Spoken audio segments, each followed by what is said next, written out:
Hey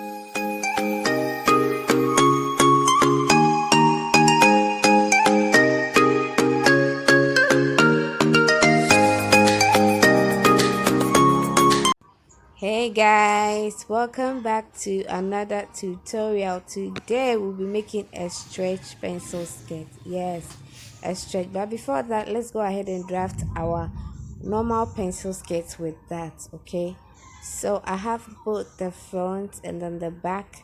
This is my front and then my back. Also, I folded my fabric into my pattern into two like so. And the next thing is from the waistline or our starting line. I'm just going to mark from my waist to my hip. Okay, so from waist to the hip is normally 8 or 9 inches. Whatever the height of the person is determines the distance from the waist to the hip. Okay, so the next thing is to mark from my waist to the skirt length or your knee. Okay, so I'll just go ahead and transfer the measurement to this other side. Okay, now after making this point, I'm just going to connect it into a straight line. All right,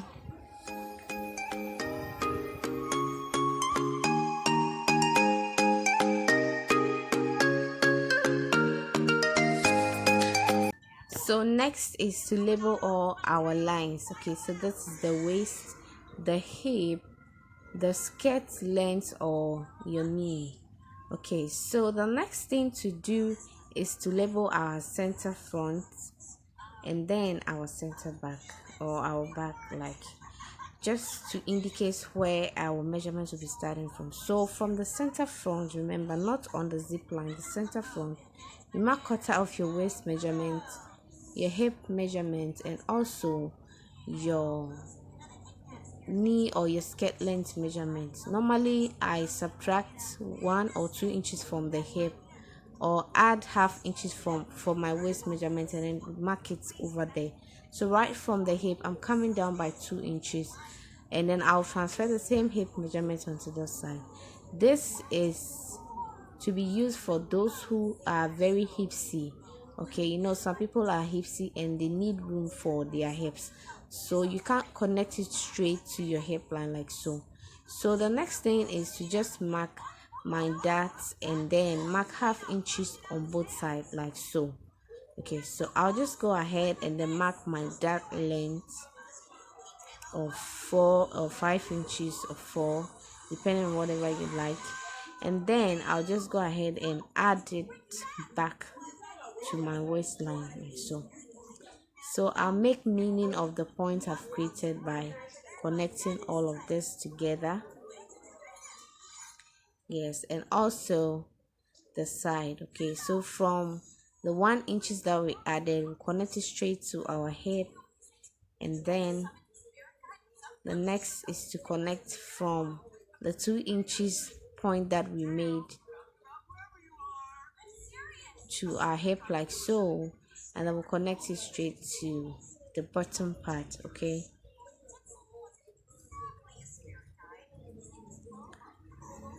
now it's time to add our sewing allowance to all the sides and then the top and then the bottom. Okay,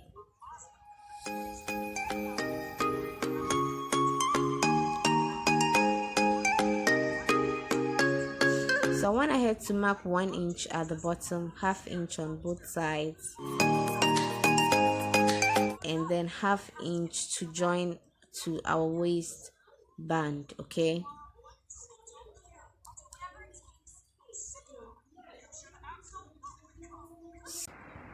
next is to tackle the front panel. Okay, so I'm going to come down by half inches from my waist line like so. Okay, remember I've already added allowance to it, so right from the allowance I'm going to come in by half inch and then connect to the waist, the center front line. Okay, so just like that, because our front is quite deeper than our back. That is why I just came back by half inch. So I am just going to go ahead and cut this out. Okay, so first of all, I'm cutting out the back first before I tackle the front, because before I cut out the front, like so.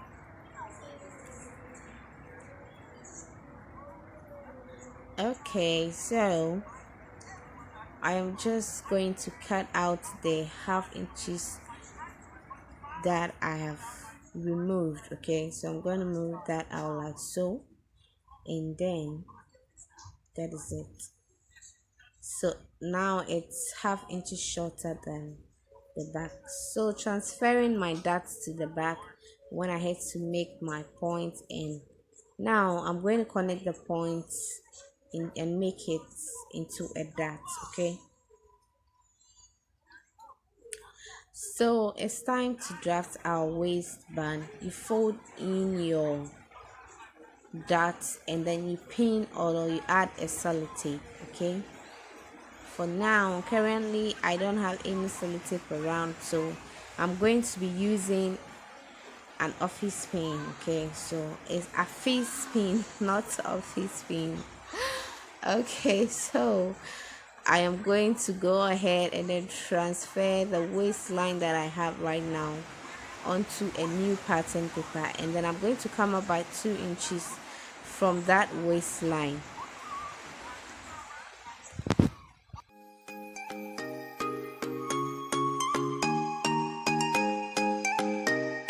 After doing that, I'll just connect this into a meaningful line. I'll just follow the points and then connect this into a straight line or curve, whatever form that it takes. Okay, so the next thing is to connect the sides like that, and then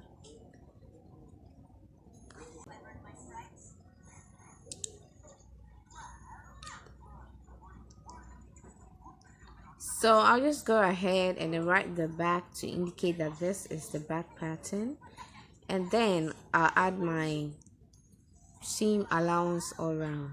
Okay,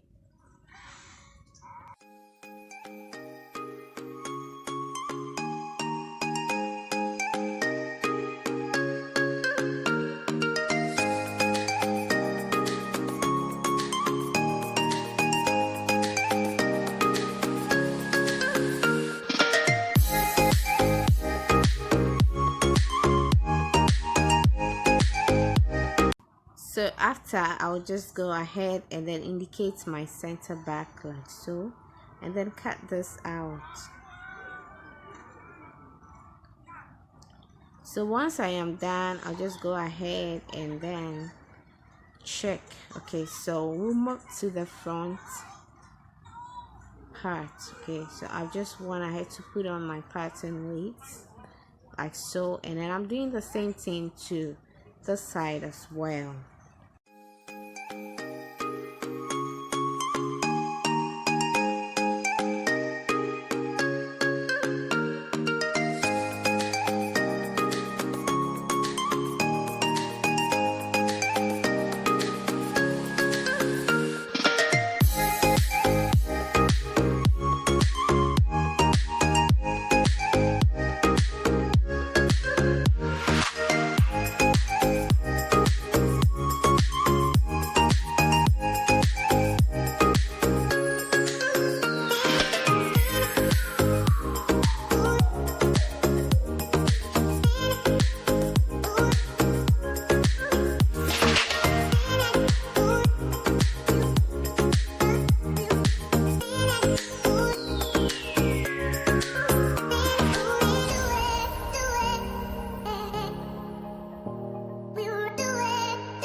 So now I'm just going to indicate that this side will be cut on fold, and then the back side will be cut times 2. Okay, and mind you, the front side, the seam allowance around the center front area, you can either cut on fold and then fold that seam allowance in, or you cut and then you join, anyhow you prefer it. Okay, so what I am going to do is go ahead and then plan my waistband. Okay, I'm going to be subtracting 2 inches from the skirt pattern that I've made, because we will be attaching the waistband, but you can leave it like that and attach the waistband of 2 inches if you are drafting a high waist.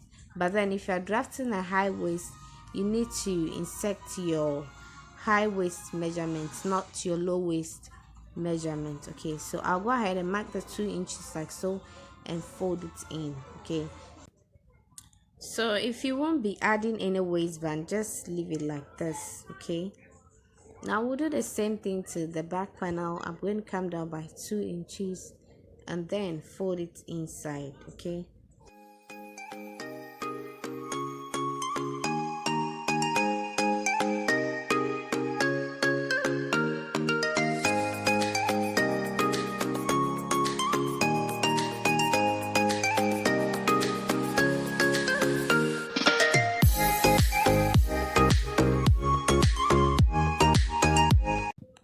so the next thing is to go ahead and cut this on our fabric. Okay, but I will be using the waistline as well, because I won't be adding a waistband to this skirt.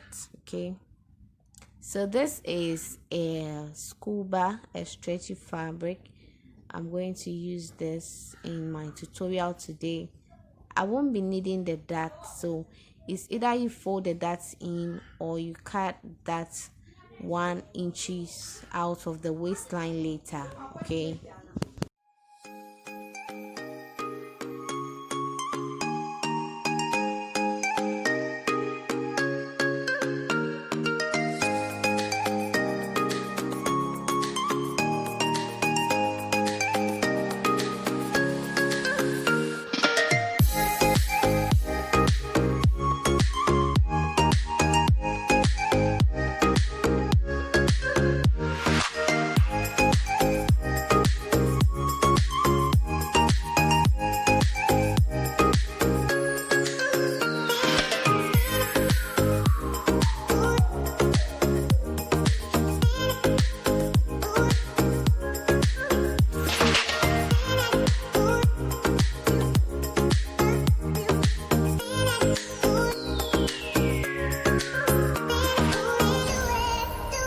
so we'll set our pattern aside. Okay, because we're going to be using it.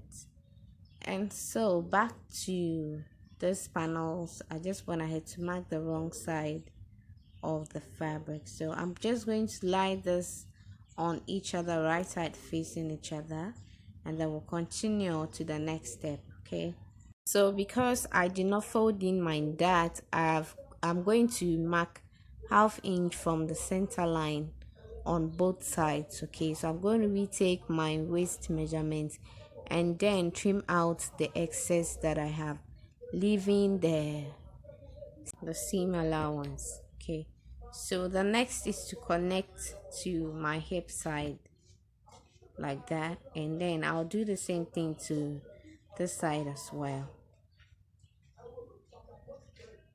So you connect this to the bottom part as well. Okay, or you could leave the markings, definitely you are sewing on a 1/2 inch seam allowance.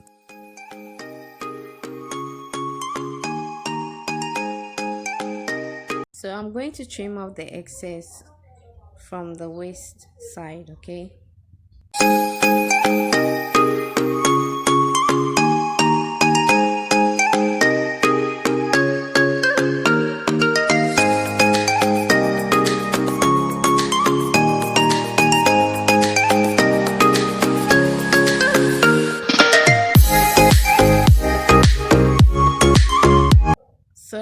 I'm going to sew the sides and then come back. Okay, now guys, I am done sewing the sides. Okay, the next thing is to join our zip area. Okay, so I'm going to be joining the zip area, leaving the zip side. Okay,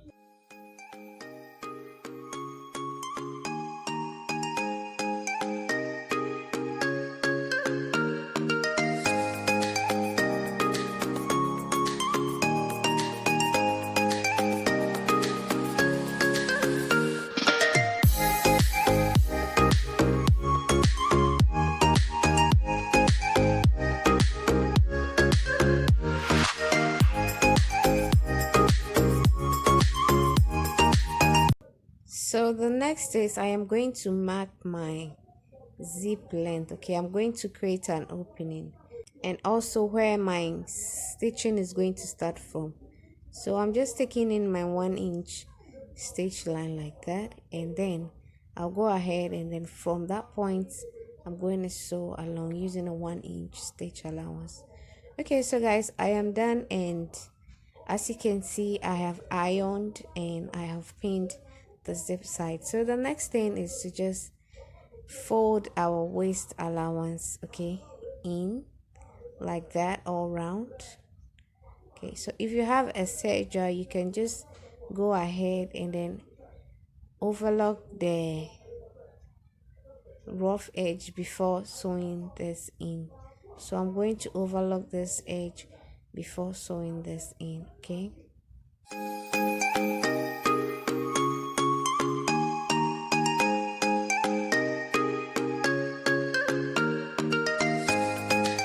so I'll do the same thing to the bottom part.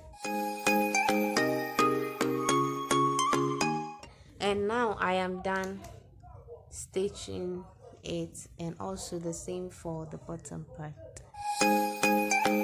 So the next thing is to fix our zip.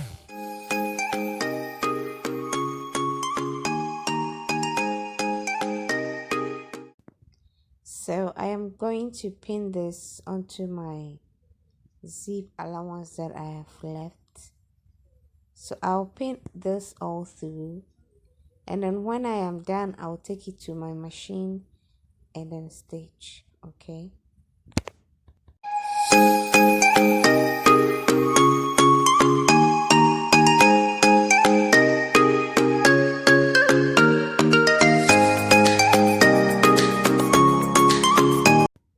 so I'm done. I'm just going to stitch on my machine and then come back. Guys, so the zipper is neatly fixed and we are done. Okay, so thank you for watching. Make sure that you like this video and please subscribe to the channel.